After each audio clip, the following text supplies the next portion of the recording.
Well, hello, ladies. Hello. Hello. Welcome. Hi, everybody. We have the amazing Marilyn Bradford here with us. Hi, Marilyn. Hi. And Marnie Rocco. Hello. Hello. Wow. So this is a really light and easy, fun topic.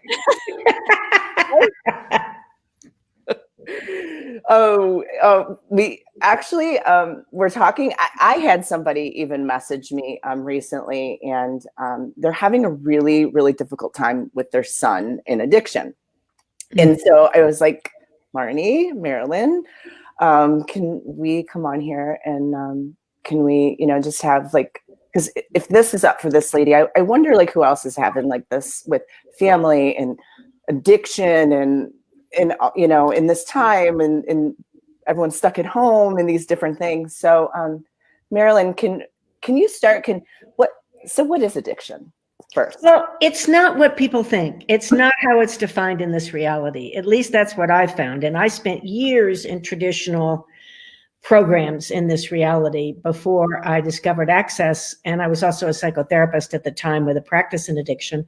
And I discovered that the Access tools were having people get better faster, and that actually it turned everything on its head. Addiction is not, you have a disease that makes you crave alcohol or drugs.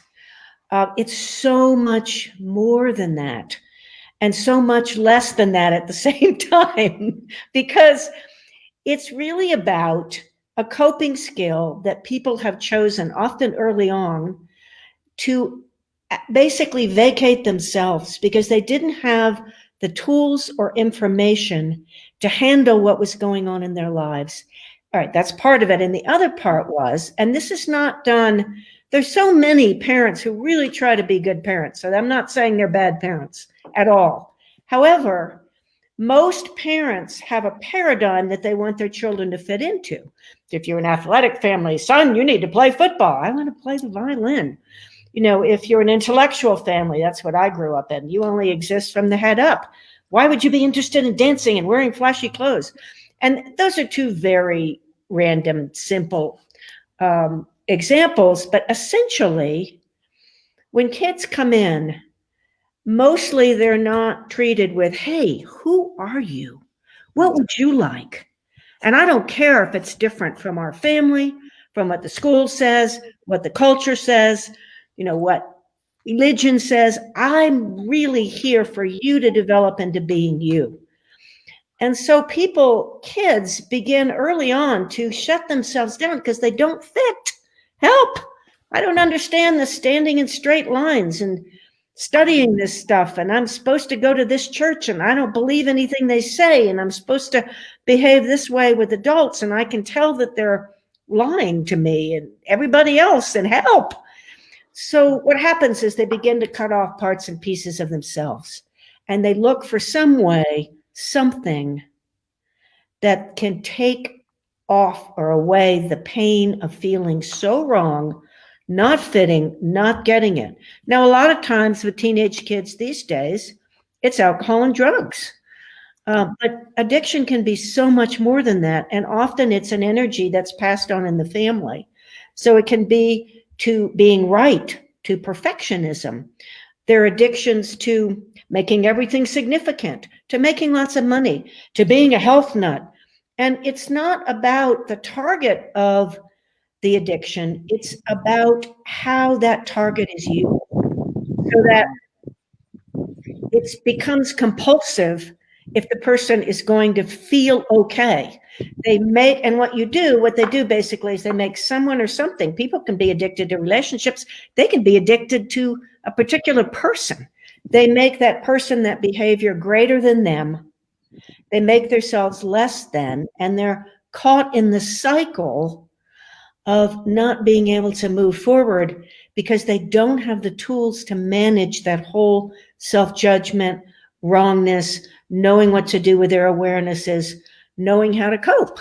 So it's really a much broader situation that's basically most people have some sort of addictive behavior, some way they vacate themselves. Wow, that's amazing. I think even for me, like my biggest addiction is for me in judgment. Yes. That's the primary addiction. And that's one of the things I discovered after creating Right Recovery for You, is that all these things that we call addiction, like gambling and sex and all of that, are secondary addictions. The primary addiction and the thing that drives it is to judgment and the wrongness of self.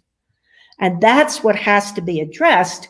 And that's one of the reasons that so many addiction treatment centers programs fail, because they're geared towards, actually, instead of getting people out of judgment, they're actually geared towards showing the people how they're wrong and how they need to make a better adjustment to this society and change themselves in order to fit in. That doesn't really work.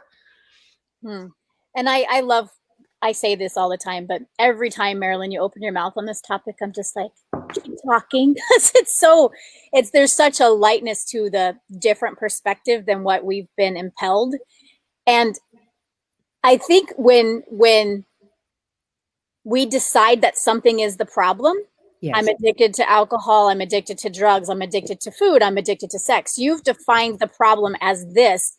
You stop asking questions and you start to figure out the solution to the thing you've decided is the problem.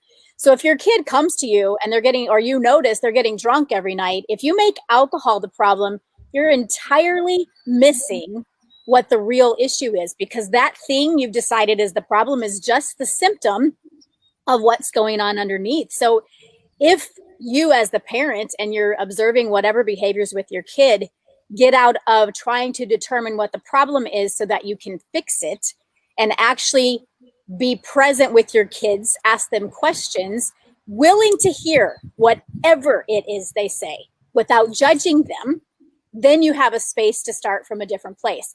And to that, I would say, as a parent, you were likely not given that. And you really can't be for your kids what you're not willing to be for yourself. So it really starts with you giving yourself permission to not judge you, to not decide what your problems are, but rather ask yourself questions, get out of the judgment of you, so you can be that space for your kids or any other family member that might be dealing with some kinds of things in their world. That is brilliant, Marnie. Every time you talk about families and kids and parenting, I'm just like, wow. Yeah. But absolutely everything you said. Yes. Well, we called it, like, Marilyn, like it was your idea. It was funny, like, looking at what we were calling this. And this was called Getting Clear on Addiction and Kids. And so you guys both have just brought that, like, that new awareness into, like, this conversation. So if you did bring up access too. So if you're not aware of when Marilyn, like, threw that in there as well, what access is access consciousness. And you can check out more information at accessconsciousness.com. There are a set of tools. And I love, because what Marilyn says, that empower you to know what you know. Yes. So. Yeah. And can I just add too, the whole thing of get out of the judgment of yourself, that sounds like an awesome, novel idea, but we've spent our entire lives dynamically judging ourselves. So how does one pragmatically do that? The access consciousness tools are the thing that I have found that has contributed to me being able to stop judging me every day, all the time. Yes. And me too. And a lot of what Marnie and I are going to be doing in this class is seeing how this whole judgment thing works in families with kids with addiction, because it gets even more intense, generally speaking, in families, because there are all kinds of judgments about who this kid is supposed to be and who you're supposed to be as a parent and how that all works. And all the trigger points, Marilyn, like if you were a kid and your dad was a raging alcoholic and came home and beat you and mom every night because he was drunk. So you have decided alcohol is the worst evil on the planet because of what it created in your world. Your kid starts drinking. Every freaking button you have an alarm system is going off. So can you really be present with your kid? Can you be not judging of him? Not actually, because you've got all this stuff running in the background. So how do you get past everything you've decided? How do you be the space for you to heal and let go of whatever that was for you, so you can show up for you and your child from a different space? Yes. When I worked at the psychiatric hospital years and years and years ago, someone would come in, this is when people could stay 6 weeks. Someone would come in and we would call them the identified patient. Johnny's the problem. And then we'd do the family and we'd find out that Johnny was the scapegoat because nobody else in the family knew or was willing or whatever to look at what was going on with them. So no matter what was going on in the family, it was Johnny's fault. But we knew that at the psych hospital and would refuse to work with people unless we could work with the whole families. So that's absolutely true. And we'd like to get people out of roles, and that all of those things play roles, solidifying who somebody is. All of those play a huge part in addiction. One of the things that I tell my clients is never say, I'm an alcoholic, I'm an overeater, I'm a perfectionist. Because that, just what you were saying earlier, Marnie, that defines you, that locks you into it. Yeah. And then you don't have choice. So I always say to people, in fact, you have to manifest or create or actualize that. What I always say to people is say something like, currently, I'm eating more than I would like to eat, but I'm beginning to make different choices. And I'm committing to having a life I never dreamed I could have, or something along those lines. And what you just said, because it's about choice. And again, the moment I decide this is the problem, alcohol is the demon that I must fight against my entire life, I no longer have choice other than to fight against something and continuously feel wrong. But when I get that I can make, even if I chose 2 bottles of wine last night, I don't have to wake up and say I'm an alcoholic. I can go, okay, what did that choice create for me? Do I like what that choice created for me? Or do I not like what that choice created for me? And if I don't like it, then what else could I use now? And what do I require to be able to make a new choice? Yes. And part of what really happens with substance addictions, it happens with all of them, whether it happens with substance addictions particularly, is that we buy all this stuff that you can't stop, that you have no choice, that you're doomed to repeating it, and that you're powerless. And one of the incredible blessings of access consciousness is to learn that you are not powerless and you can change anything. And it's all about empowering, as you're talking about, empowering you to know what you know and empowering you to have the tools to change things. So you can do exactly what Marnie was saying. You can wake up after having 2 bottles of wine and go, you know what? Not my best choice. But also with substance addictions, particularly, all addictions take you away from your body. Substance addictions are even harder on your body, and you're apt to be even more sort of disassociated from it. And you cannot be present and change things, choose to change, if you're completely disconnected from your body. And that's one of the things that I found in this realities treatment of addiction. The body is looked at as having betrayed you. It's not your fault. Your body has a disease. Your bad body. I know you want more. But the truth is, you have to see the greatness of your body and have gratitude for it. And that's something, in my family, bodies didn't exist, basically. You were a walking head? We were walking heads, exactly. Yeah. So it was easy to move into addiction. Mine was about alcoholism and depression. And yes, mental illnesses, what's called mental illnesses, depression, anxiety, all that can be addictions too. And that shows up with kids, with families, with all of it. I love that. And I just, that really what you just said, Marilyn, sums up what this whole conversation is about. You're not powerless. And here's some tools to give you choice and empower you to know that you know and that you're not powerless. Yeah. Nothing greater than you. Yeah. Just because I get this is so much and this is such great information, and we wanted this to be quick, but before we go, can you speak to, so this is about families. So what would you say to a mom or a dad that has a child or a sibling that's with addiction, right? Because you know how some people are like, let me push this information on that person, or let me give this information to that person. What would you say to somebody, Marilyn or Marnie, that is actually looking at this for somebody else. Well, I love what Marnie said earlier about be present with your kid. Do your own stuff. Be present with your kid. Ask them questions. See what's actually going on, and don't make the alcohol the problem. It's not the problem. It's just your kid trying to find some way to cope with things. So, and the other thing I would say is there are times when it comes to a point when the kid's been in treatment 3 times. I mean, that's an arbitrary number, but actually shows no interest in changing. Yeah.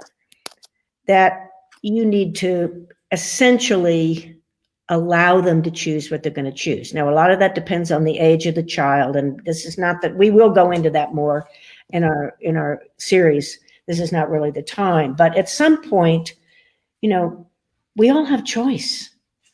And at some point, some people, some kids, some adults choose their addiction over everything else. And if that's the case, there's really nothing you can do. Yeah, that was the only thing I was going to add, was what Marilyn just hit on. And it's to really get, your kids are not finite beings. They're actually infinite beings. Yeah. And at some point, and as Marilyn said, there's different things with different ages. And there's never, that's the thing with this. I think a lot of traditional treatment is like one solution to fit all, but none of us are the same. So we need to be willing to look at every person, every situation, and be present with that and ask questions. And with our kids, to recognize with anybody, if we're not willing to lose them, then we are actually powerless in that situation. Yes, exactly. exactly. We can't bring a different possibility. And that's tricky as a parent. And yet, until we get to that place of honoring them as an infinite being, honoring their choice, and as much as we would absolutely desire something different for them, being willing to let them choose and lose them if that is what they choose. And I know a lot of people can't even hear that. Yeah. And I also would say that's part of what we're going to talk about in our upcoming class. I was just going to say, well, then this might be for you as well, to get you to the yourself. Yes, to even get you to be able to consider that as a possibility. It's not oh yeah, fine, I'm willing to lose my kid. Hell no. I have 3 sons. I know that when I first heard that, I went, what? The actual bleep? I can't do that. Yeah. So that's a whole other thing. Yes. Yeah. Thank you. Absolutely. Thank you, Marnie. Yeah. Okay. Well, we'll put the information. The information's already in here. And can I just add one thing? So Marilyn and I, we've done a few of these things, and we have lots of fun too. That's the thing I would love to invite you to, because there's so much seriousness about this topic, because we've decided that the consequences are life-threatening, and in some cases they have been. But so everybody's very serious about this addiction topic.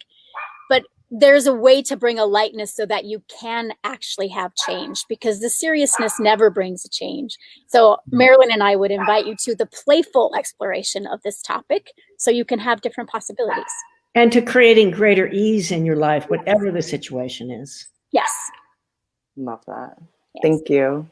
Yes, thank you both. Thank you both. Absolutely. Thank you.